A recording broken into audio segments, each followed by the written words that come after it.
Hello everyone, today we will talk about how to use R from Jupyter Notebook or Jupyter Lab. For this, Python and R must be installed on your system. Second thing, you need to install Jupyter Notebook or Jupyter Lab, whichever tool you want to utilize for R.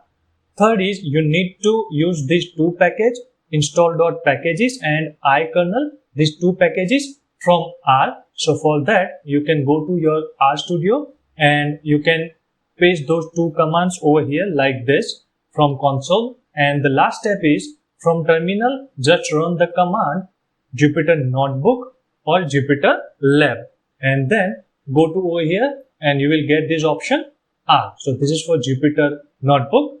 Same way, over here, just go to this new script launcher and over here you can select R Notebook, R Console or anything that you want to work with for R. That's it for the day. Thank you for watching this video.